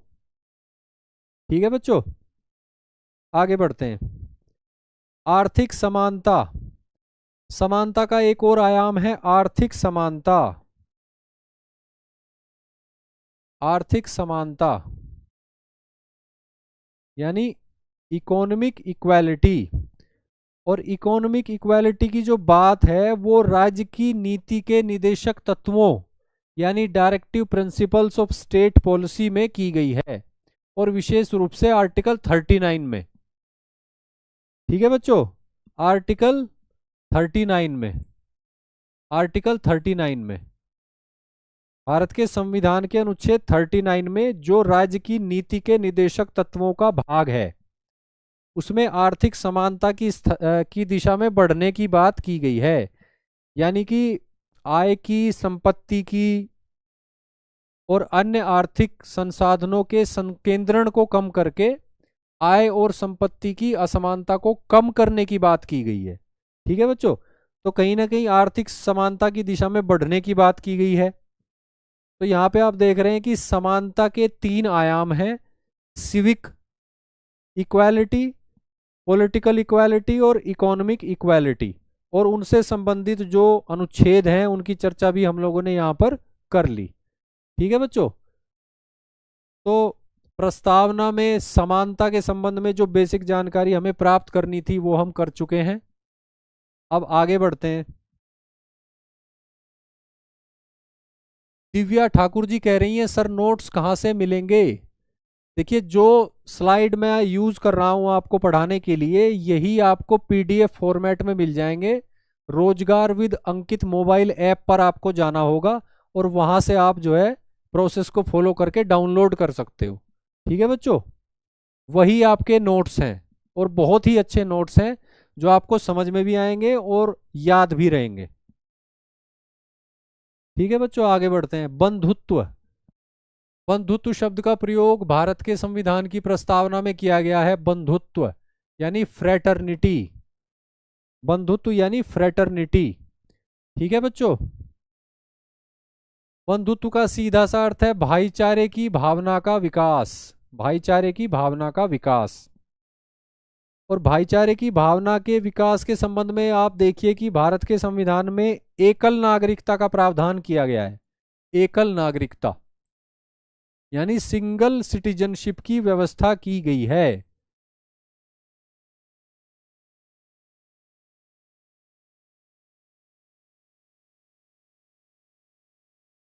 सिंगल सिटीजनशिप की व्यवस्था की गई है, यानी भारत का जो नागरिक है वो भारत का ही नागरिक है सिर्फ, वो किसी राज्य का नागरिक नहीं है। ठीक है बच्चों, कहीं भी उसका जन्म हुआ हो भारत के राज्य क्षेत्र में, कहीं भी वो निवास करता हो, उसके अधिकार जो हैं भारत के संविधान के अंतर्गत समान है। यानी भारत में जो व्यवस्था है वो व्यवस्था है सिंगल सिटीजनशिप और uniform rights through out the territory of India. Uniform right through out the territory of India. ठीक है बच्चों, तो एकल नागरिकता की जो व्यवस्था है कहीं ना कहीं वो बंधुत्व की दिशा में एक महत्वपूर्ण कदम है। ठीक है बच्चों, इसके अलावा मौलिक कर्तव्य जो शामिल किए गए थे जी, जो अनुच्छेद 51 कै में है, 51 कै में, उसमें भी बात की गई है कि प्रत्येक नागरिक का यह कर्तव्य है कि वो सौहार्द में वृद्धि करे और सामान्य भाईचारे को बढ़ाए, यानी कॉमन ब्रोदरहुड को बढ़ाए और हार्मनी को बढ़ाए, यानी सौहार्द को बढ़ाए। अगर प्रत्येक नागरिक अपने इस मौलिक कर्तव्य का पालन करेगा भारत के अनुच्छेद के 51 कै के अंतर्गत कि वो सौहार्द को बढ़ाए और सामान्य भाईचारे को बढ़ाए, तो जाहिर सी बात है भाईचारे की स्थापना होगी, बंधुत्व की स्थापना होगी। ठीक है बच्चों, और बंधुत्व से 2 बातें सुनिश्चित होंगी या होनी है, जैसा कि प्रस्तावना में लिखा हुआ है। बंधुत्व से 2 बातें सुनिश्चित होनी है। एक तो व्यक्ति की गरिमा, डिग्निटी ऑफ इंडिविजुअल, और उसके साथ ही राष्ट्र की एकता और अखंडता, unity and territorial integrity of nation, और इंडिविजुअल की गरिमा यानी डिग्निटी ऑफ इंडिविजुअल। ठीक है बच्चों, तो बंधुत्व से संबंधित कुछ फैक्टर्स जो हैं आप लोगों ने समझ लिए। अब आगे बढ़ते हैं। व्यक्ति की गरिमा के बारे में थोड़ा सा जान लेते हैं। व्यक्ति की गरिमा शब्द का प्रयोग हुआ है भारत के संविधान की प्रस्तावना में। और व्यक्ति की गरिमा की रक्षा करने की जब बात हो रही है, उसमें वृद्धि करने की बात हो रही है, तो जाहिर सी बात है इंडियन स्टेट का जो उद्देश्य है वो भौतिक बेहतरी मात्र नहीं है, यानी कि मटेरियल बेटरमेंट। इंडियन स्टेट का जो उद्देश्य है वो सिर्फ मटेरियल बेटरमेंट ही नहीं है, यानी भौतिक स्तर पर बेहतर जीवन शैली मात्र ही नहीं है, बल्कि व्यक्ति की गरिमा को सुनिश्चित करना भी है। और भारत के संविधान की जो निर्माण करने वाली संविधान सभा थी, उसमें व्यक्ति के, प्रत्येक व्यक्ति के व्यक्तित्व को पवित्र माना गया है, यानी सेक्रेड। प्रत्येक व्यक्ति के व्यक्तित्व को सेक्रेड माना गया है, और इसीलिए व्यक्ति की गरिमा की रक्षा की बात की गई है। और अगर ज़्यादा स्पेसिफिक बात की जाए तो भारत के संविधान के जो मौलिक कर्तव्य हैं, मौलिक कर्तव्य, उसमें एक बात यह भी है कि महिलाओं की गरिमा की रक्षा की जाए, महिलाओं की गरिमा को नुकसान न पहुंचाया जाए, उसका संरक्षण किया जाए। ठीक है बच्चों, तो कुल मिलाकर व्यक्ति की गरिमा की रक्षा, उसके संरक्षण का उद्देश्य रखा गया है, सिर्फ मटेरियल बेटरमेंट की बात नहीं है प्रस्तावना की, जहां तक बात है। ठीक है बच्चों।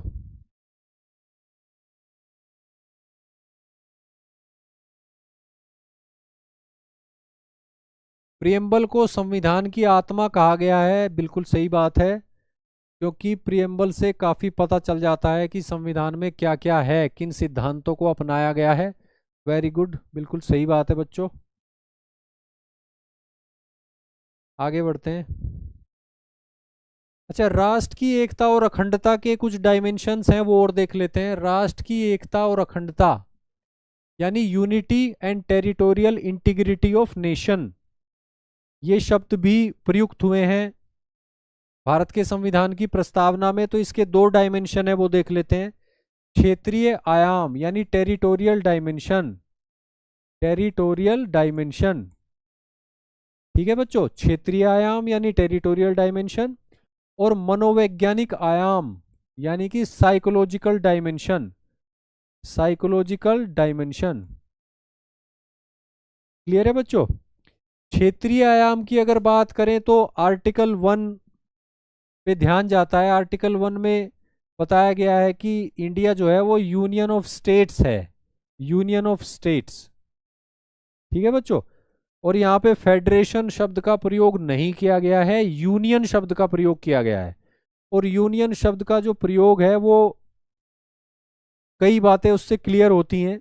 एक तो ये होती है कि भारत में राज्यों को संघ से अलग होने का अधिकार नहीं है, भारत में राज्यों को संघ से अलग होने का अधिकार नहीं है, यानी अलगाव का अधिकार नहीं है। ठीक है बच्चों, और इसी से स्पष्ट होता है कि भारत के संविधान ने भारत की जो राजनीतिक व्यवस्था बनाई है उसके अंतर्गत इंडियन यूनियन जो बनाया है वो इनडेस्ट्रक्टिबल नेचर का है, यानी उसका विनाश नहीं किया जा सकता, अविनाशी, अविनाशी प्रकृति का है। इनडेस्ट्रक्टिबल नेचर, इनडेस्ट्रक्टिबल नेचर का है इंडियन यूनियन, यानी अविनाशी प्रकृति, अविनाशी प्रकृति का है, क्योंकि राज्यों को यूनियन से अलग होने का अधिकार नहीं है। और फेडरेशन शब्द का यूज नहीं किया गया है, यूनियन शब्द का यूज किया गया है आर्टिकल 1 में, यूनियन ऑफ स्टेट्स। और इससे इंश्योर होती है टेरिटोरियल इंटीग्रिटी, टेरिटोरियल इंटीग्रिटी यानी क्षेत्रीय अखंडता इंश्योर होती है इस बात से। ठीक है बच्चों। रिंकू राजपूत जी पूछ रहे हैं कि सौहार्द, सौहार्द क्या होता है? सौहार्द होता है आपस में मिलजुल कर रहने की भावना, सबको साथ लेकर चलने की भावना, सहिष्णुता, विविधता को स्वीकार करने की भावना। ठीक है बच्चों, सौहार्द का मतलब हार्मनी, मतलब भाईचारा कह लीजिए, सबको साथ लेकर चलना, सबके साथ मिलकर रहना, प्रेम से रहना, विविधता को स्वीकार करना, सभी का सम्मान करना, सभी के विचारों का सम्मान करना, किसी की भावनाओं को ठेस न पहुंचाना, अपने प्रति दूसरों के मन में सम्मान पैदा करना, सबकी सहायता करना। सौहार्दपूर्ण स्थिति की स्थापना करने के लिए बहुत सारे कदम उठाए जा सकते हैं, और वो सभी उठाए जाते हैं तभी समाज में सौहार्द की स्थापना होती है। ठीक है बच्चों। अब राष्ट्रीय एकता और अखंडता का मनोवैज्ञानिक आयाम देख लेते हैं, यानी कि साइकोलॉजिकल डायमेंशन। ये डायमेंशन कहती है कि राज्य जो है, इंडियन स्टेट जो है, वो संविधान के अंतर्गत राष्ट्रीय एकीकरण की दिशा में प्रयास करेगा। राष्ट्रीय एकीकरण की दिशा में प्रयास करेगा, यानी कि क्षेत्रवाद की भावना को धीरे धीरे कम करने की कोशिश की जाएगी, भाषावाद के प्रभाव को कम करने की कोशिश की जाएगी, सांप्रदायिकता को कम करने की कोशिश की जाएगी, अलगाववाद को कम करने की कोशिश की जाएगी, और इन सभी को कम करने के माध्यम से राष्ट्रीय एकीकरण, नेशनल इंटीग्रेशन को प्रोत्साहन दिया जाएगा, उसे मजबूत किया जाएगा। ठीक है बच्चों। तो हमने राष्ट्र की एकता और अखंडता का क्षेत्रीय आयाम यानी टेरिटोरियल डायमेंशन और मनोवैज्ञानिक आयाम यानी कि साइकोलॉजिकल डायमेंशन दोनों को देखा। ठीक है बच्चों। व्यक्ति की गरिमा का कॉन्सेप्ट हमने बेसिकली समझा। अब आगे बढ़ते हैं बच्चों। प्रस्तावना का महत्व क्या है? प्रस्तावना जो है भारत के संविधान की, उसका महत्व क्या है? बच्चे कमेंट करके मुझे बताइए कि संविधान की प्रस्तावना का महत्व क्या है। एक सेंटेंस में सभी बच्चे जवाब देंगे कमेंट करके कि भारत के संविधान की प्रस्तावना का क्या महत्व है।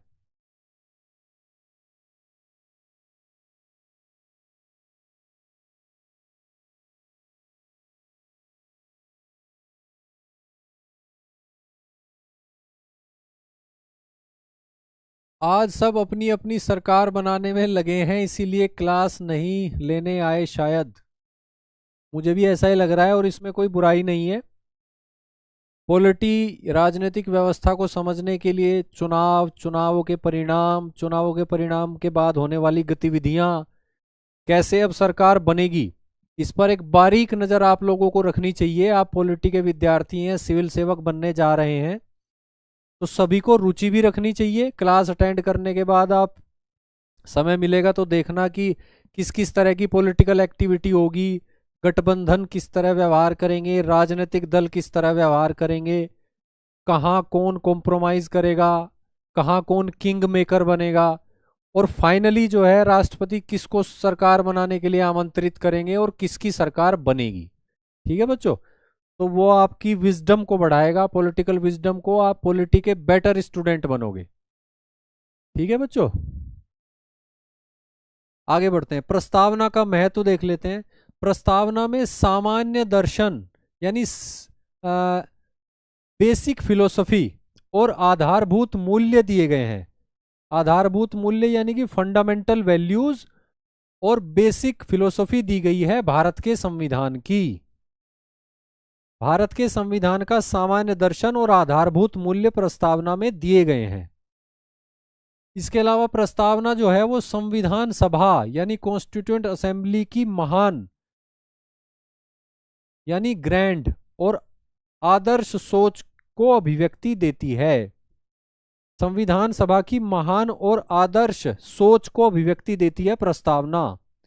इसके अलावा संविधान जो निर्माता थे हमारे संविधान सभा के सदस्य, उनके सपनों और आकांक्षाओं का प्रतिबिंब है प्रस्तावना। क्लियर है बच्चों ये बात आपको? संविधान निर्माताओं के सपनों और आकांक्षाओं का प्रतिबिंब है।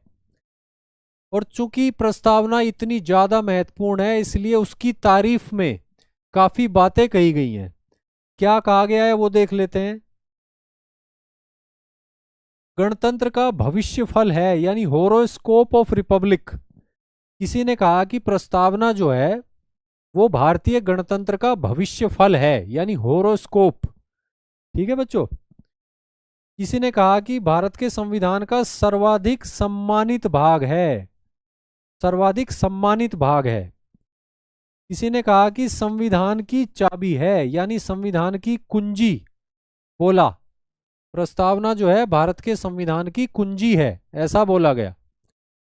किसी ने कहा कि ये गंभीर संकल्प है, गंभीर संकल्प है। किसी ने कहा कि ये संविधान का आभूषण है, संविधान का आभूषण है। और किसी ने कहा कि ये संविधान की आत्मा है, भारत के कॉन्स्टिट्यूशन की सोल है, भारत के संविधान की प्रस्तावना। तो इतनी बातें कही गई हैं, इससे पता चल रहा है। एक व्यक्ति ने यह भी कहा है कि ये भारत के संविधान की आइडेंटिटी है, आइडेंटिटी कार्ड। ठीक है बच्चों। तो ये हमने समझा कि प्रस्तावना का महत्व क्या है। इस स्लाइड से क्लियर है कि प्रस्तावना का क्या महत्व है। ठीक है बच्चों, आगे बढ़ते हैं। प्रस्तावना संविधान का भाग है या नहीं है, और अगर भाग है तो कब से है, ये हमारे लिए काफी महत्वपूर्ण है। ठीक है बच्चों, प्रस्तावना संविधान का भाग है या नहीं है, और भाग है तो कब से है। ठीक है बच्चों, इसमें यहाँ पे हम सुप्रीम कोर्ट के अंतर्गत आने वाले 3 केसेस को देखेंगे और उसके आधार पर देखेंगे। सबसे पहले 1960 का एक मामला, 1960 का एक मामला है बेरूबाड़ी यूनियन, बेरूबाड़ी यूनियन मामला। ये हमारे लिए महत्वपूर्ण है ये समझने के लिए कि प्रस्तावना संविधान का भाग है या नहीं। ठीक है बच्चों, बेरूबाड़ी यूनियन मामले में 1960 में कहा गया कि संविधान का भाग नहीं है, प्रस्तावना संविधान का भाग नहीं है, लेकिन महत्वपूर्ण है। लेकिन इस मामले में भी प्रस्तावना को सिग्निफिकेंट बताया गया, महत्वपूर्ण बताया गया। ये बताया गया कि भारत के जो संविधान निर्माता थे वो क्या सोचते थे, उसका प्रतिबिंब है प्रस्तावना, और भारत के संविधान की व्याख्या में प्रस्तावना की सहायता ली जा सकती है, ऐसा बोला गया। तो बेरूबाड़ी यूनियन में कहा गया कि संविधान का भाग नहीं है प्रस्तावना, लेकिन फिर भी महत्वपूर्ण है प्रस्तावना। उसके बाद दूसरा जो केस है वो है केशवानंद भारती केस। केशवानंद भारती मामला 1973। इसमें सुप्रीम कोर्ट ने बहुत ही महत्वपूर्ण फैसला दिया।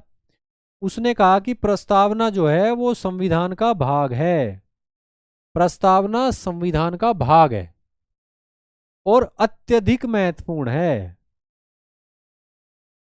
शब्दों का अर्थ समझिए बच्चों, शब्दों के अंतर से महत्व का पता चलता है। यहां पे कहा गया कि preamble is significant, preamble is significant महत्वपूर्ण है। यहां कहा गया एक्सट्रीमली इंपॉर्टेंट है। प्रीएम्बल ऑफ कॉन्स्टिट्यूशन जो है वो एक्सट्रीमली इंपॉर्टेंट है, यानी अत्यधिक महत्वपूर्ण है। ठीक है बच्चों, इसके बाद इस मामले में कहा गया कि संविधान की व्याख्या में महत्वपूर्ण भूमिका निभाती है, निभाएगी। संविधान की व्याख्या जब कोर्ट करे तो प्रीएम्बल को ध्यान में रखे, ये बात बोली गई। संविधान की व्याख्या में महत्वपूर्ण भूमिका निभाएगी प्रस्तावना, यानी कॉन्स्टिट्यूशन को जब इंटरप्रेट करेगी जुडिशरी तो वो प्रस्तावना को ध्यान में रखे, प्रस्तावना की लाइट में भारत के संविधान के अनुच्छेदों प्रावधानों को इंटरप्रेट करे। ठीक है बच्चों, और ऐसा क्यों कहा गया? सुप्रीम कोर्ट ने कहा कि भारत के संविधान निर्माताओं की महान और आदर्श सोच की अभिव्यक्ति है प्रस्तावना। यानी हमारे जो संविधान निर्माता थे वो क्या सोचते थे, क्या उनका विजन था संविधान को लेकर, भारत को लेकर, तो वो लोग तो अब नहीं है। संविधान सभा की बहस जो होती थी वो डॉक्यूमेंट के रूप में अवेलेबल है, लेकिन इसके अलावा प्रस्तावना जो है, प्रस्तावना जो है भारत के संविधान निर्माताओं की महान और आदर्श सोच की अभिव्यक्ति है, उसका प्रतिबिंब है। प्रस्तावना को पढ़कर यह अंदाजा हो जाता है कि भारत के संविधान निर्माता क्या चाहते थे, उनका विजन क्या था, कॉन्स्टिट्यूशनल विजन उनका क्या था। ठीक है बच्चों, तो यहाँ पे सबसे महत्वपूर्ण बात निकल के आई कि संविधान का भाग है प्रस्तावना, ये एक्सट्रीमली इंपॉर्टेंट है और कॉन्स्टिट्यूशन को इंटरप्रेट करने में प्रस्तावना का प्रयोग किया जाना है। ठीक है बच्चों, उसके बाद फिर एक मामला आया, भारतीय जीवन बीमा निगम मामला यानी LIC case 1995। LIC case, LIC case, इस केस में फिर से कहा गया सुप्रीम कोर्ट के द्वारा कि प्रस्तावना जो है वो भारत के संविधान का इंटीग्रल पार्ट है, इंटीग्रल पार्ट। तो अब तो इस मामले में कोई डाउट ही नहीं बचा कि प्रस्तावना का और संविधान का क्या संबंध है। प्रस्तावना संविधान का भाग तो है ही, इंटीग्रल पार्ट है, इंटीग्रल पार्ट यानी जिसको अलग नहीं किया जा सकता, इनसेपरेबल पार्ट। ठीक है बच्चों, प्रस्तावना इंटीग्रल पार्ट है। बेरूबाड़ी यूनियन मामले में कहा गया कि प्रियम्बल इज सिग्निफिकेंट, यानी प्रस्तावना सिग्निफिकेंट है। केशवानंद भारती मामले में कहा गया कि प्रस्तावना एक्सट्रीमली इंपॉर्टेंट है, एक्सट्रीमली इंपॉर्टेंट और संविधान का भाग है। LIC केस 1995 में कहा गया कि प्रियम्बल जो है भारत के संविधान का इंटीग्रल पार्ट है, इंटीग्रल पार्ट। तो यहां से आपको स्थिति क्लियर हो गई कि प्रस्तावना संविधान का भाग है, संविधान का इंटीग्रल पार्ट है। ठीक है बच्चों, और संविधान के अनुच्छेदों प्रावधानों की व्याख्या के लिए जुडिशरी जो है वो प्रस्तावना का यूज करती है, उसका प्रयोग करती है। क्लियर है बच्चों, आगे बढ़ते हैं। प्रस्तावना के बारे में दो और बातें जान लीजिए। प्रस्तावना न तो विधायिका की शक्ति का स्रोत है और न ही विधायिका की शक्तियों पर प्रतिबंध लगाती है। यानी विधायिका जो है यानी भारत की संसद, उसकी शक्तियों का स्रोत नहीं है प्रस्तावना। विधायिका की शक्तियों के अनेक स्रोत हैं जो भारत के संविधान के भागों में, अनुच्छेदों में दिए गए हैं, प्रस्तावना नहीं है। प्रस्तावना विधायिका की शक्ति का स्रोत नहीं है। ठीक है बच्चों, नहीं है, और न ही यह विधायिका की शक्ति पर कोई प्रतिबंध लगाती है। क्लियर है बच्चों, प्रस्तावना का इस्तेमाल तो संविधान को इंटरप्रेट करने में किया जाना है। इसके अलावा प्रस्तावना गैर न्यायिक है, यानी इसे न्यायालयों के माध्यम से लागू नहीं कराया जा सकता। जिस तरह से directive principles of state policy यानी राज्य की नीति के निदेशक तत्वों को न्यायालय के माध्यम से लागू नहीं कराया जा सकता, फंडामेंटल ड्यूटीज को भी न्यायालय के माध्यम से लागू नहीं कराया जा सकता, ठीक उसी तरीके से प्रस्तावना भी जो है वो गैर न्यायिक है, यानी नॉन जस्टिसिएबल है, नॉन जस्टिसिएबल। इसे न्यायालयों के माध्यम से लागू नहीं कराया जा सकता। क्लियर है बच्चों, प्रस्तावना को न्यायालयों के माध्यम से लागू नहीं कराया जा सकता। प्रस्तावना में संशोधन, ये हमारी आज की क्लास की आखिरी स्लाइड है बच्चों, इसको देख लेते हैं ध्यान से। प्रस्तावना में संशोधन को लेकर संवैधानिक स्थिति क्या है? प्रस्तावना में संशोधन को लेकर क्या संवैधानिक स्थिति है? और यहां पर फिर वही केस जो काफी फेमस केस है, केशवानंद भारती केस, वो ही हम कोट करेंगे। केशवानंद भारती मामला 1973, इसकी अभी हमने बात की। इस मामले में कहा गया कि संविधान का भाग है प्रस्तावना, ये तो हम पढ़ चुके हैं पिछली स्लाइड में। ठीक है बच्चों, केशवानंद भारती मामले में एक बात तो ये कही गई कि प्रस्तावना जो है वो संविधान का भाग है। क्लियर है। दूसरी बात ये कही गई कि आर्टिकल 368 के अंतर्गत प्रस्तावना में संशोधन जो है वो संभव है, यानी आर्टिकल 368 में दी गई प्रक्रिया का पालन करके भारत की संसद जो है वो भारत के संविधान की प्रस्तावना में संशोधन कर सकती है। क्लियर है बच्चों ये बात आपको? हम प्रस्तावना में संशोधन के प्रश्न पर विचार कर रहे हैं स्लाइड के माध्यम से। और केशवानंद भारती मामले में ये बात सुप्रीम कोर्ट ने बोली कि प्रस्तावना संविधान का भाग है।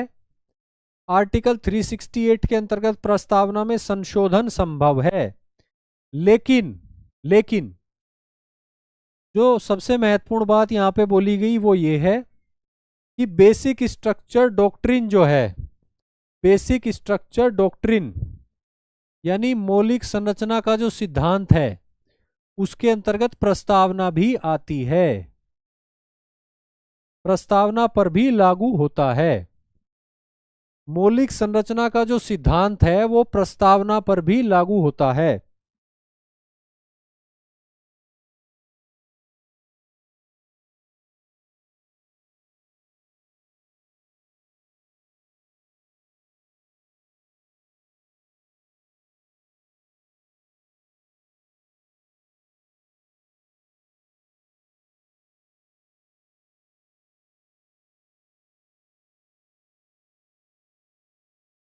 स्ट्रक्चर डॉक्ट्रिन का भाग हो यानी संविधान की मौलिक संरचना का भाग हो। क्लियर है बच्चों? यानी कि प्रस्तावना संविधान का भाग है, प्रस्तावना में संशोधन संभव है, लेकिन मौलिक संरचना के सिद्धांत के अंतर्गत प्रस्तावना भी आती है। यानी प्रस्तावना में संशोधन करते वक्त भारत की संसद को यह ध्यान रखना होगा कि वो प्रस्तावना में कोई ऐसा संशोधन ना कर दे जिससे भारत के संविधान की मौलिक संरचना को नुकसान पहुंच जाए। और ऐसे केस में फिर न्यायालय जो है न्यायिक पुनरावलोकन करेगा उस मामले का। ठीक है बच्चों? अब देख लेते हैं कि संशोधन कितनी बार हुआ है प्रस्तावना में। संशोधन केवल एक बार हुआ है आज तक, केवल एक बार। और इस संशोधन को जो है जब न्यायालय में चुनौती दी गई तो न्यायालय ने इसको वैलिड घोषित किया था, यानी वैध वैध घोषित किया था। तो ये संशोधन किया गया, एक ही बार किया गया प्रस्तावना में, और ये किया गया 42वें संशोधन अधिनियम के अंतर्गत 1976 में, जब 3 शब्द जोड़े गए थे। 3 शब्द जोड़े गए थे भारत के संविधान की प्रस्तावना में। कौन से 3 शब्द थे? सोशलिस्ट, सोशलिस्ट यानी समाजवादी, समाजवादी। ठीक है बच्चों? सेक्युलर, सेक्युलर यानी धर्मनिरपेक्ष, धर्मनिरपेक्ष।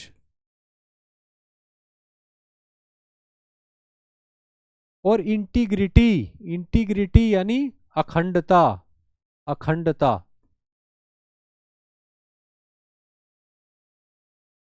ठीक है बच्चों? भारत के संविधान की प्रस्तावना में केवल एक बार संशोधन हुआ है। 42वें संविधान संशोधन 1976 के अंतर्गत 3 शब्द जोड़े गए, समाजवादी, धर्मनिरपेक्ष और अखंडता, सोशलिस्ट, सेक्युलर एंड इंटीग्रिटी। ठीक है बच्चों? तो ये बात आपको क्लियर हुई? इसी के साथ हमारा आज की जो प्रस्तावना की डिटेल हमने पढ़ी वो समाप्त होती है। भारत के संविधान की प्रस्तावना अध्याय जो है हमने अच्छे से देख लिया। ठीक है बच्चों? सभी डायमेंशंस हमने उसकी जो है कवर कर ली। इसके अलावा एक बात और यहाँ पे मैं बोलना चाहूंगा फिर से, जिन शब्दों का प्रयोग हुआ है भारत के संविधान की प्रस्तावना में, जैसे संप्रभुता, धर्मनिरपेक्षता, समाजवाद, समाजवादी राज्य, इसके अलावा लोकतांत्रिक राज्य, गणतांत्रिक राज्य, इन्हीं सभी शब्दों से संबंधित इनको एक्सप्लेन करते हुए मैं वीडियो बना चुका हूं। क्लास में अगर आपने अटेंड ना करी हो तो प्लेलिस्ट में जाकर आप देख सकते हो। ठीक है बच्चों? वो काफ़ी महत्वपूर्ण वीडियोस हैं आपके लिए, आपके कॉन्सेप्ट क्लियर करेंगी। ठीक है बच्चों? इसी के साथ आज की कक्षा को समाप्त करते हैं। कल मिलेंगे 8 बजे शाम को। ठीक है बच्चों? नमस्कार।